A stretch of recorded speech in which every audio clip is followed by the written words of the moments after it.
welcome to our final episode of the Festive Celebration series, brought to you by the Business of Data and Crinium. What a great month we have had here. I have so enjoyed these interviews, and I really hope you have as well. And our final episode will be no different. We are going to be finding out what is on the wish list of some of the best executives in the community that we have here. So we hope that you will share this live stream with the rest of your network and jump in the comments and let us know your thoughts as well, and whether some of those wish list items are on your wish list as well. Now, if you have missed a few of the episodes and you're just catching us right at the end, don't worry, they will be on demand on our Business of Data platform as well. But as this is our final episode, on behalf of the entire team at the Business of Data and Crinium, we do wish you a healthy and happy festive season and a very happy new year as well. But for now, let's jump into the final episode.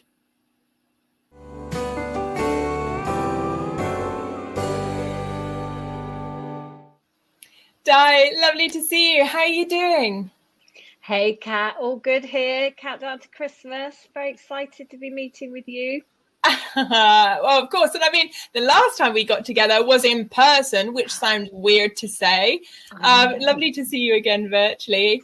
And thank you for joining me on a rather fun, festive Do you like my Christmas jumper first outing for you? I was going to invite you to show it off, to be honest, because I think you could get away with it not looking quite festive until you bam and turn to the side, and then it's festive.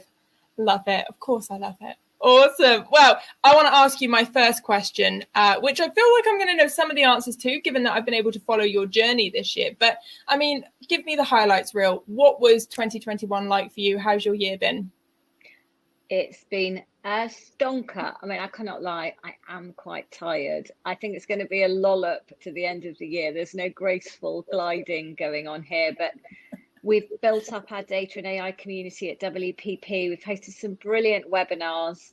Our training program won an award earlier this year. Really been pushing the culture and the data transformation at WPP. So really proud and absolutely love talking to every data person at WPP. It's just every day I hear some more stories about talent and things people are doing, and I just love that. I'll never get bored of that. Yeah, and I mean, well, firstly, congratulations for the year you've had. I knew about the award, etc. It's so great that you're receiving that external validation of the fantastic work that you're doing. And in fact, you know, I've been able to witness quite a few different people moving jobs, and there was a particular data leader who I do a lot of work with, who's now within WPP. And the first thing I said was, "Oh, that's exciting! That means you get to work with Di and of course VIP as well, because you really do have such a positive data community within WPP, which is always great for us to come and chat to you about." And I'm hoping you're going to have a really good answer to our main question of the day, which is, what is on your data and analytics wish list? Well, it's still rare now for people to say they're not into data, but I will have anybody who says that or who isn't excited about the opportunities for data, they will disappear. Obviously, I wish nobody any harm or pain, but my wish list is for everybody to see that data is exciting. It can really drive creativity. It can be really fun. It challenges you intellectually, ethically, spiritually. There's something in data and the dataverse for everybody. So my wish list is that everybody can see that. Yeah, and I've had to break the news to several leaders on this series that I don't, in fact, have the number for Father Christmas to make these come true. So my next question to you is, how do you think you can kind of make that wish come alive for yourself? What are the sorts of data literacy programs that you're working on that there might be some of those people that still exist within WPP that you have to kind of reach out to and engage and entrance with the world of data? Well, firstly, I don't believe you don't have Santa's number. If anybody does, Kat, is you. I think you're just keeping it for yourself. I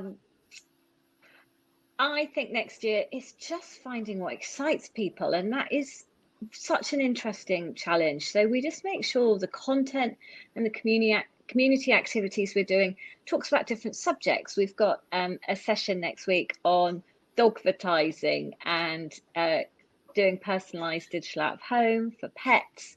Last week, we had a webinar from the Taipei team who used car parking lots to help drive blood donors. We have got a whole discovery going on at the moment on people's data side hustles, which is their secret nerdy project that they know they could tell us because we'll celebrate it and love it. So it's just finding where there's a hook for everybody to get excited. Yeah. And I mean, before I interview you, Di, because I've had the pleasure of interviewing you several times just this year alone, I always think, right, Catherine, don't pull a face that you'll later regret when you watch the video back, where I just look absolutely aghast by the examples you give. But I mean, we caught up earlier this year for the very first Business of Data Festival, and you and I sat down and we spoke about AI, and some of the examples you gave in that, my face was aghast just then with dogvertising, which I think is wonderful, and I'm excited to see how the AI captions pick that particular word up. You come up with the craziest things, and I think that really does help engage people. But how do you get this out the box data? You know, how do you bring people in and explain to them that you can literally think outside the box when it comes to the projects and, as you say, the data side hustles that engage them? How do you start them on this journey? So it's multi-layers. So there are sometimes when I will just contact an individual and say, let's have a catch up. I want to get to know you. I want to make sure you know that there's the community, there's the academy, that we've got many platforms for support. And I think starting with data professionals, we've made sure we've done loads so they all know each other. And then the community, we've done a lot, but we still need to do more. We recently asked one team, how come your teams aren't attending the community? And they said, oh, we're a bit worried that it's not for us and that we're going to be, you know, left behind. And I think it's really important to me that no one gets left behind, that everybody can understand it. So getting the right layer of language, making sure we're not using acronyms, making sure that we use stories to educate and inspire everyone. So we must keep doing that. And we've been growing our APAC community because we felt, because of time zones, a lot of our meetings were in the afternoon. So we're doing a big drive to make sure that they're included and their stories get shared. And that's been really popular this year. I think the point around accessibility is such an interesting one. As you say, right from the jargon and the language used through to the geographical, are they actually physically able to join and it not be 2 a.m.? It's such a good thing to be thinking about. And I think there's going to be many people in the audience that are thinking about their accessibility, because that does go hand in hand with data literacy, that the world of data can be very exciting to some just from the off. You know, you explained a few user cases and you think, yep, I'm bought into that. But actually, as you say, it can be very alienating, especially when we get into some of the misconceptions around coding and having to be absolutely literate in R before you can do anything with data. How do you work with those misconceptions of what data is and how they can come to the community? So we created data fundamentals training with the Open Data Institute, and we did it using their content, but bringing in our examples. So we can bring it into the worlds that people are actually operating in. So we put a marketing and a creative transformation lens on all of our content. We've got multiple 2-minute videos so that everyone's got 2 minutes to make time to watch a video. We are going to next year start to create 15-minute skill builders, and we'll just drop in 15 minutes. Here's how to upload a spreadsheet into Tableau, for example, and we'll just get these really and just get people started. So nudge mentality, just get people started. And so we're not diving straight into here's a 5-day training course, which can be a little bit too much. Absolutely. And I mean, it's no shock to anyone that I'm a big fan of video content. If you're in the data community and haven't seen my face this year, that's almost more impressive than not. But I think that the interesting thing you say there about the 5-minute videos and the challenge that you were previously hearing about not being able to keep up, the wonderful thing about video content is that you can pause it and you can take it at your own pace as well, as opposed to, as you were saying there, straight into, say, a workshop where it's live and interactive and you can feel, oh gosh, I didn't understand that, but now they're moving on to the next stage. Whereas if you can do that kind of bite-sized video content, one, you're hitting the accessibility, but two, going back to the geolocation aspect, anyone around the world can view that at any time as well. So you're cutting down the need to be live at the same time as well. So big fan of that. So my last question for you today, Di, is looking ahead to 2022. What is going to be on your hit list? What are you excited about as we head into the new year? Oh, next year we're going to go even larger on the ethics work we've been doing. So we've had 2 years of creating our code of conduct version 3, our guidelines, our principles. Group M's built a compass tool. So there'll be loads more of that, people really challenging the boundaries and getting people to think about the unintended consequences. We have got some new exciting things in the pipeline on training initiatives. So more things around AI, training our people on AI. And look out for our data annual, which we're launching at the end of this year. It'll be like the albino annual. I'm probably showing my age, but we're going to have word searches and puzzles and all our favorite data stories. So our love of all things data, we're not even embarrassed about it. That will be out later on this year, early next year. Oh, I love that. No, absolutely. This is not a space where you need to be embarrassed about being a nerd for data. This is the home of that exact content, and not to worry. Well, Di, thank you so much for all the support you've given myself and the team this year. And I do wish you a very healthy and happy festive season. And I'm sure we'll talk very soon. I hope so. Thanks, Kat. Merry Christmas to you.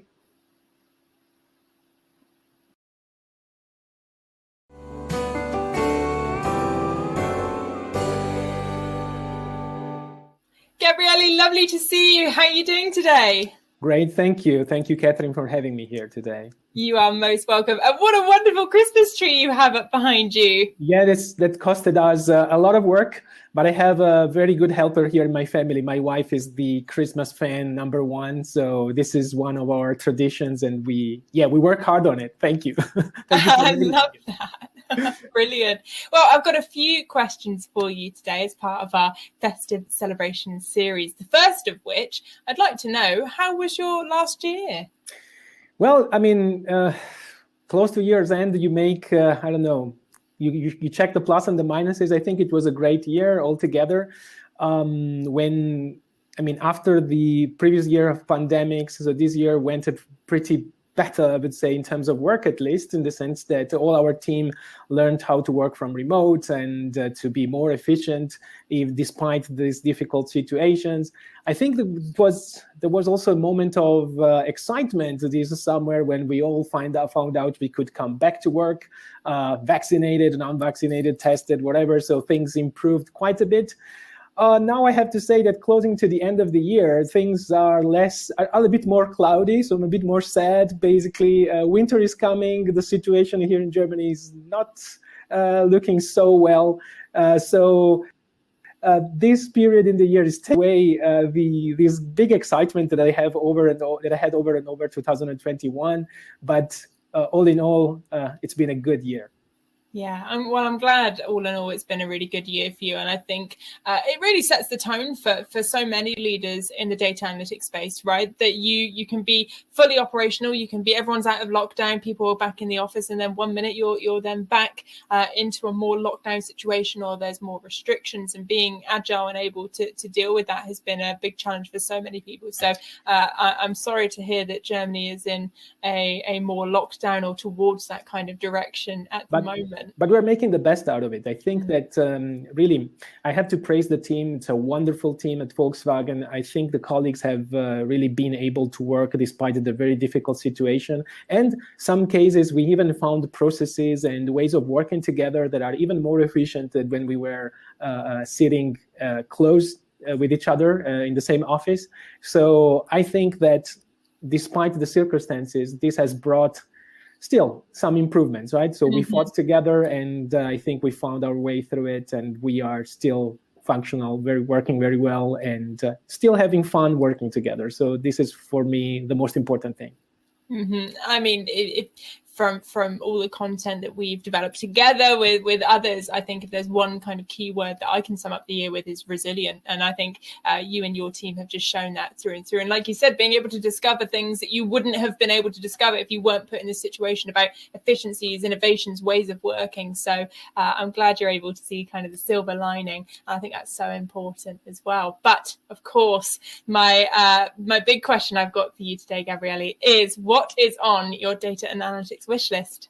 Of course. So it's time for the Santa wish list, right? So, and I think I've been such a good boy this year that I need to ask something in Santa's. And yeah, I think first of all, I'd like to have a present that's not just for me, but for everybody in any organization, which is I would like every organization to have a fantastic data lake with a data catalog, with some kind of integration between the different data sources that each and every company has, so that people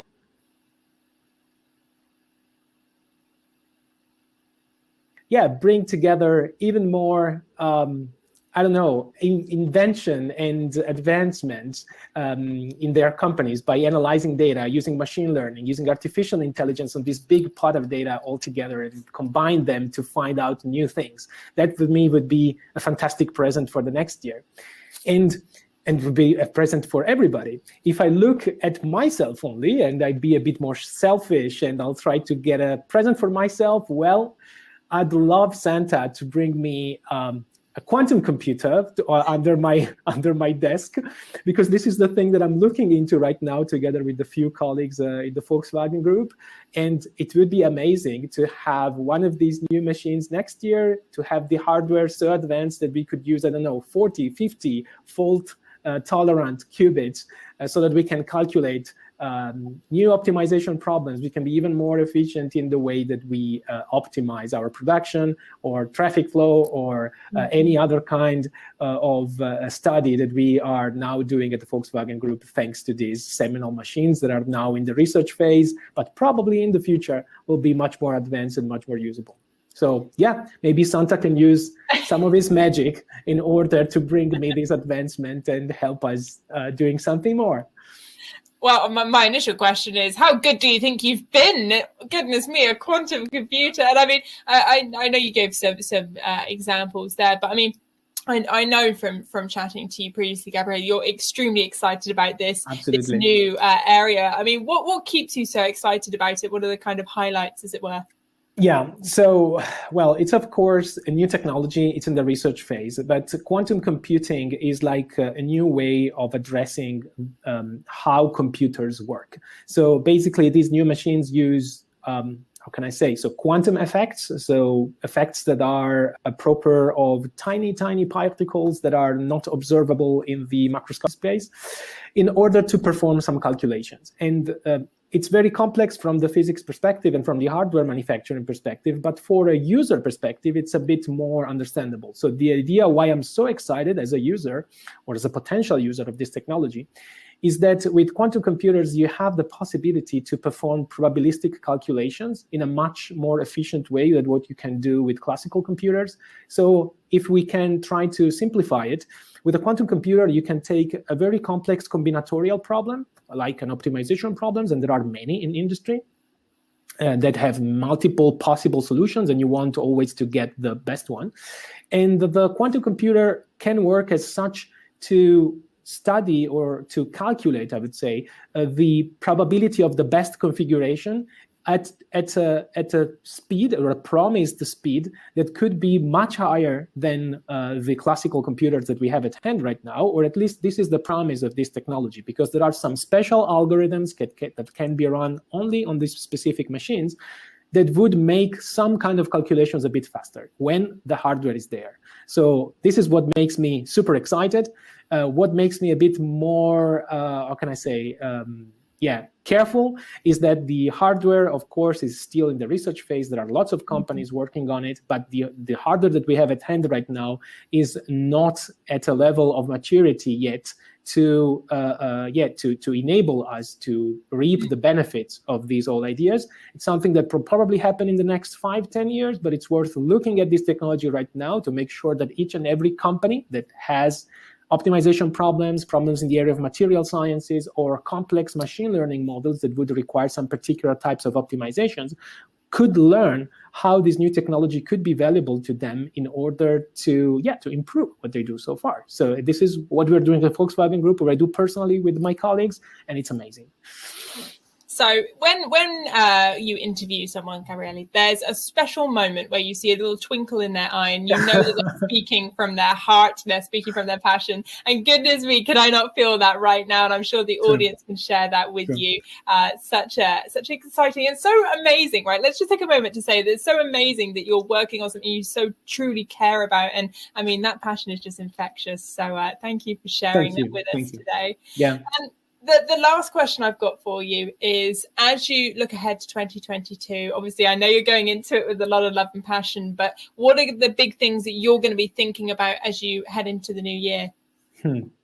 Well, I told you about quantum computing. This is going to be for me one of the highlights. The other thing that is going to be keeping me busy or interesting me is how large organizations like the one I work with, or in general large traditional organizations, can try to adapt to this ever-changing world of software development, machine learning, or so. How can these traditional hierarchical companies how can they be able to exploit the capabilities of their workers that might be spread around multiple different departments? They might be doing different tasks and so on. So how can we make sure that we keep this talent all together, that we make them work on the same things, and we focus their energies in order to progress what we do in the area of software development, machine learning, that requires huge interdisciplinary competencies and interdisciplinary experience. So this is one of the things that fascinates me, and I think that this is one of the things that will keep many leaders in this space busy in the future. And I wish everyone a great 2022 and the great opportunities to look into these problems and make their companies better, and try to use the best they can the data they have at hand and the experience and skill set of their colleagues being experienced in data analytics and in AI in general. Amazing. What an exciting and, as you say, very busy 2022 you have ahead, and so many others. Well, Gabriele, it's always such a pleasure chatting with you. Thank you so much for your time as always. And I wish you and your family a very healthy and happy festive season. And I'm sure we'll catch up very soon. Thank you very much, Catherine. Same to you and to all the viewers. Thank you.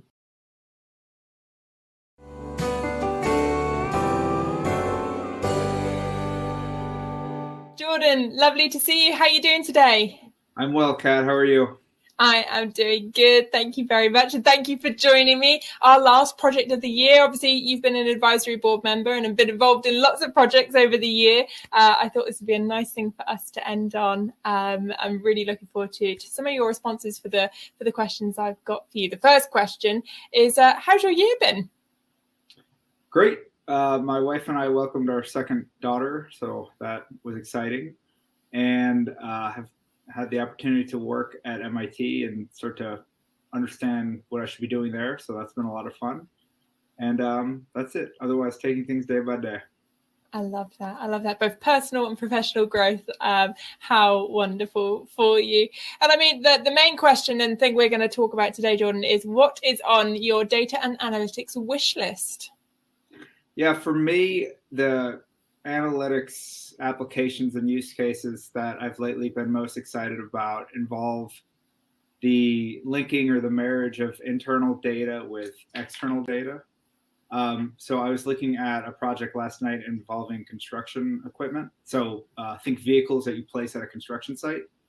And the prospect, the company said, look, we can provide you 100,000 data points of those vehicles, geospatial, maintenance records, et cetera.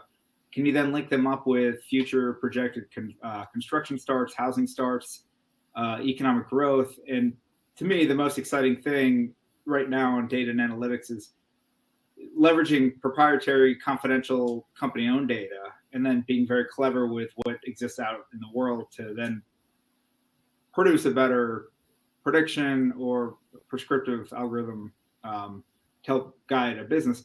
So in that spirit, if I were to design the ideal gift, it would be simply a data catalog of what exists in the world in a way that I can access the data, understand it, but just more freely and independently find out what exists out there in the public domain to use. Really interesting. Now, I'm not going to say whether Father Christmas can or cannot deliver that, especially when I know there's young children around, because I don't want to be that person. We all know we don't want to be. So perhaps you might have to do this yourself, because maybe or maybe not you can have it delivered by a magical person. What would be your kind of first initial steps towards making this wish come true for yourself? Yeah, I think as always, go to the customer and ask around analytics centers of excellence and practitioners and members of our advisory board and say, look, if you could have anything, what would it be? To then produce a wish list and then start scrubbing data sets and get creative in what exists. I mentioned the construction example. Another example I really like, opioid diffusion. That's the illegal distribution or prescription of opioids is an issue, and the amount of fentanyl deaths in the United States is at an all-time high. So this issue, it's not like a stale issue that was solved. It's a persistent issue. I think a pretty cool case of, here's a US DEA database. It's available. And if you then look at a bunch of court records and you figure out what pharmacies are illegally diffusing opioids, you can then take this and apply it to this and identify the outliers in this big data set. This is extremely clever. I thought it was extremely clever of the researcher. And so, I'm unclear on how you go from the wish list of data that I want to then make the leap in a more kind of efficient and productive manner of, a lawsuit will have that information. This media report will have this information. So to me, one of the exciting realms of data and analytics in the application is training researchers and individuals and organizations how to get smart and identify where the wish list data would be. And Kat, I don't know how to do that at the moment.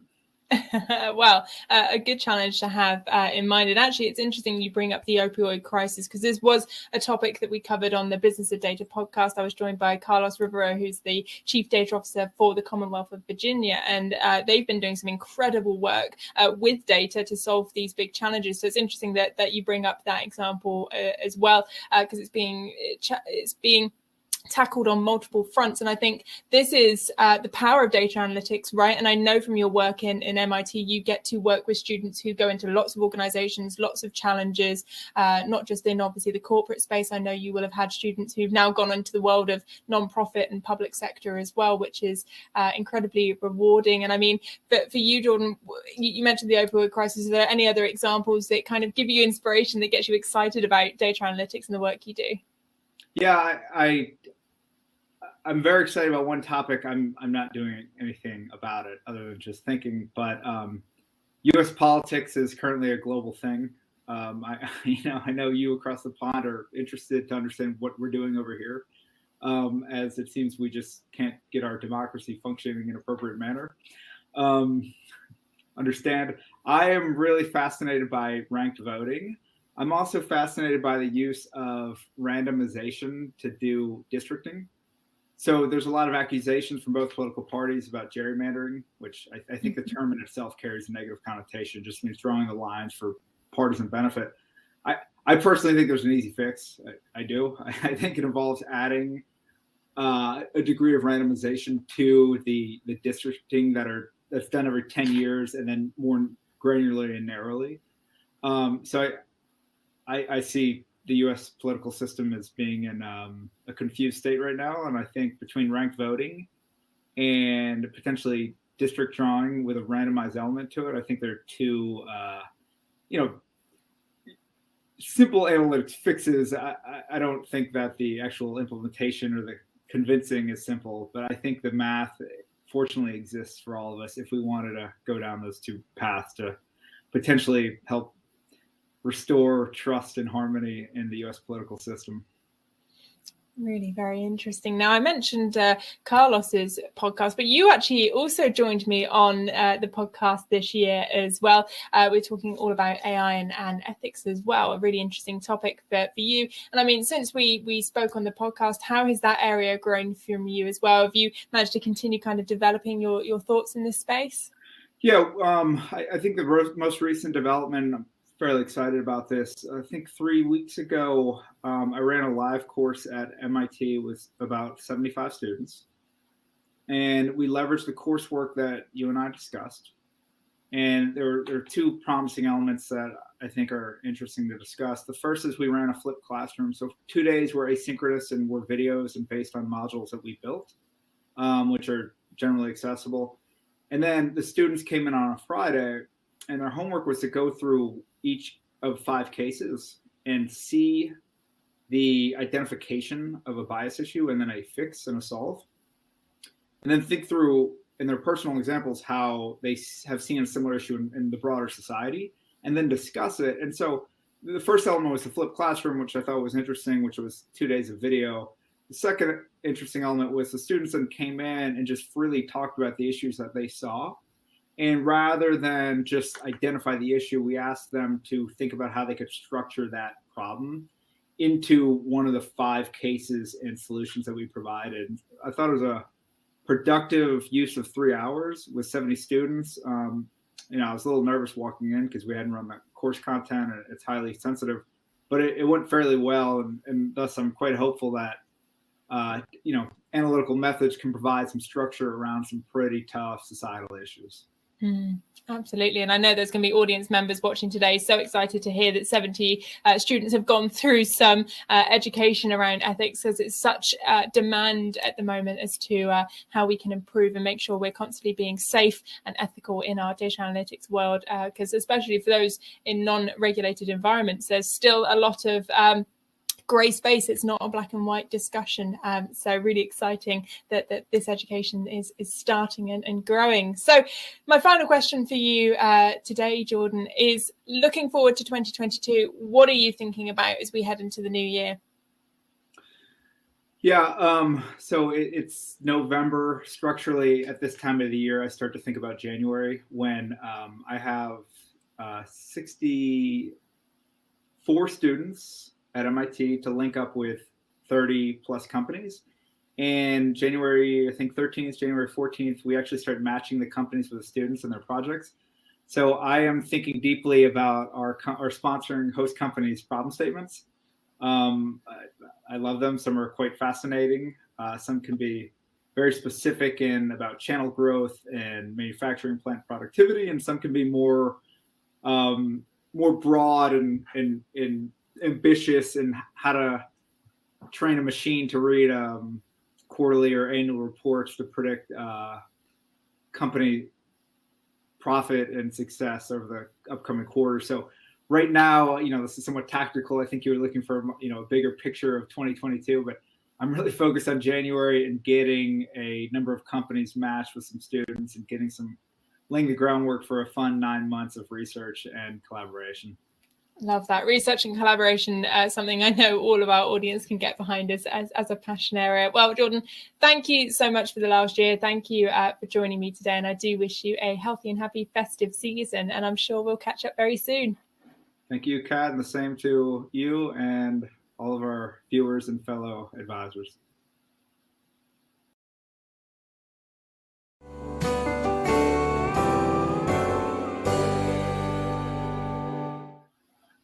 Morgan, lovely to see you. How are you doing? Doing fantastic, Kat. Really, really pleased and glad to be here. It's great to see you. Amazing. Yes, great to see you as well. And a really fun interview I've got for you today. The first question I want to ask you is, how has your year been? Oh, it has been extremely busy. This has been a year of planning, of structuring, of getting ready for setting up the 21st century, to be honest with you. Looking at our entire data platform, how it's run, what tools, techniques, processes we're using. And we've had an amazing opportunity to look at that kind of greenfield where we can actually say, what do we need for the 21st century? What are the tools? What are the capabilities? How are we going to get there? What systems are we going to engage? And then how, as a business, are we going to evolve our people, our processes, and really how do we make healthcare a better place for people to visit? Because we all have an important, it's an important part of all of our lives. So it's been just an amazing year. Amazing. And with that growth and innovation that you've been on, how much has COVID influenced that? Obviously, being within the health sector, I can imagine it's kind of provoked you into some development as well. Without a doubt. I know that we talked at the end of 2020 that really the takeaway from COVID was that the need for data was so much more critical than we had really ever thought of before. It had been kind of an ignored discipline, like it is in many industries. And we simply needed the data to be able to provide the right perspective on how we needed to provide care, where we needed to provide it. Even as we started rolling out the vaccines in this past year, who are our most needed constituents. And so we used data to decide who was invited to the vaccine clinics. We didn't just open it up and get the most tech savvy people to sign up. We actually said, hey, you are part of our most at-risk population. You're invited first. And so we've used data in a lot of really amazing ways in this last year, but it was really evident that we needed to do better, and that we need to be set up for this digital revolution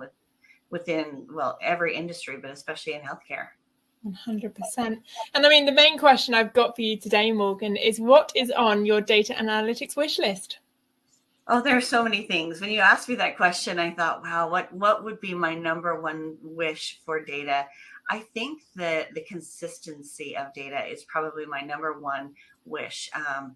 We've talked a lot in this last year about how we're mastering all of our data at every level, and as we go through each individual system and we look at the data, like we have data in our mainframes of people who've been patients with us for 40 years or longer even, and to be able to pull that data out, be able to make it compatible to each other, the maturity that we have to have with each of our individual systems and data transformations.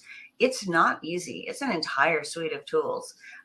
There is no one tool rules them all. We tried that approach and it really didn't work. So we're implementing 8 tools right now to just do the data governance, the information management that we need to do to enable all of these amazing new 21st century digital innovations. And my wish list is that it was more simple, is that someone could just bring them all together and make it all work seamlessly. Instead, we're creating this data fabric ourselves. And, we hear a lot about data fabric and data mesh as you go to different conferences, but the actual implementation of that, the actual weaving of your data, bringing it all together, making it all cohesive and stored in the same place and in the same way, is something that we're really focusing on. And I wish that was easier. Yeah, absolutely. And you mentioned there that you're focusing in on it, and it's kind of your number one wish. And as sadly, I don't think I can provide a Santa-like figure to just wave a wand or tap the nose, isn't it, to make it appear. So with the complexity of adding all of these different solutions together, what are the steps that you're going to be taking to make that wish come true for yourself? The first one is mastering the data. The very first thing we have to do is understand what that data says in each of our systems, how we look at each one and say, this is how we identify the person.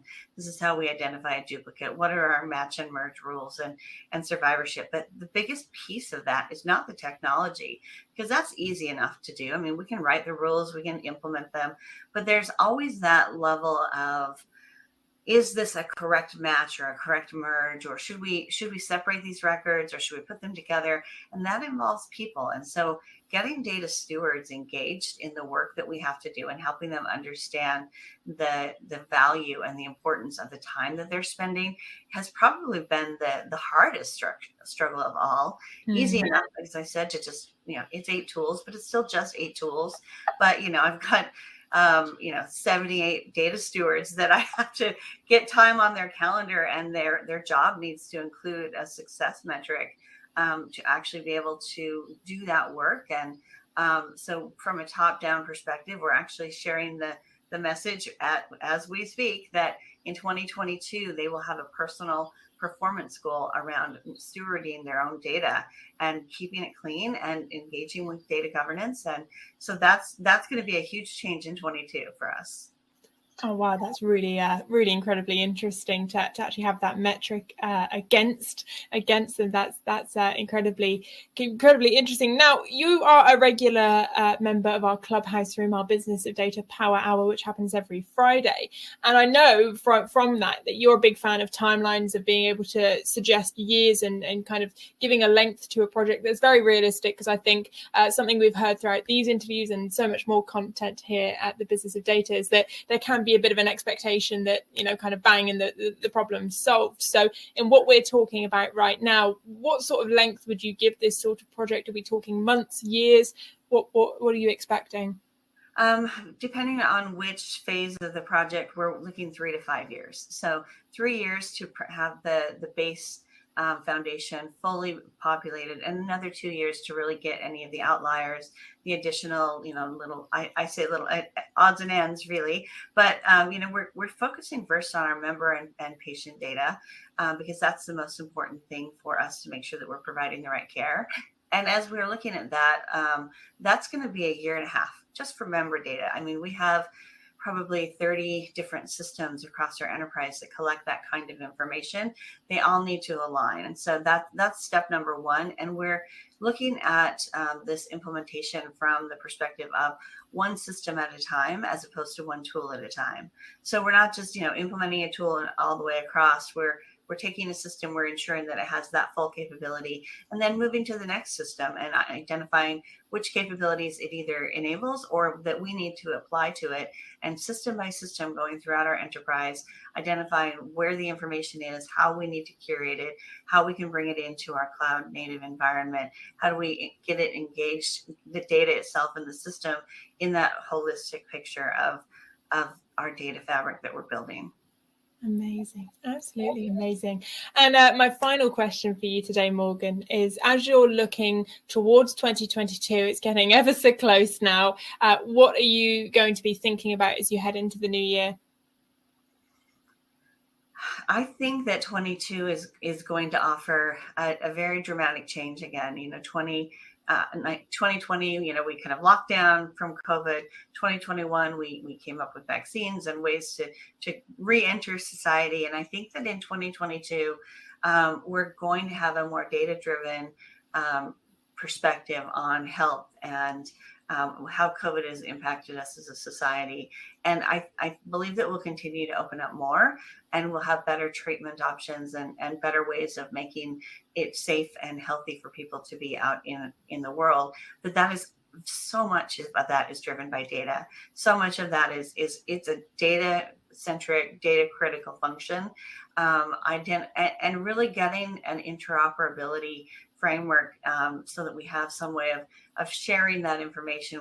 People talk about COVID passports and other things, and there are a lot of, we'll say, opinions on whether or not that's a good idea or not. But whether it's a good idea or not, it is really important that we do think about the data that is necessary to make sure that we as a society can reopen and get back to what we'll say is our new normal, but there will be a new sense of normal. So I'm excited for 2022 as we apply data to making it a better year. Absolutely. Well, thank you so much, Morgan. It's been a pleasure to obviously witness your year, as you are one of our very active advisory board members. So I was keen to ask that question to see if I'd got the highlights reel correct as well. And I wish you the happiest and healthiest festive season, and I look forward to catching up with you soon. Thank you, Kat. Appreciate the time. It's always a pleasure to speak with you.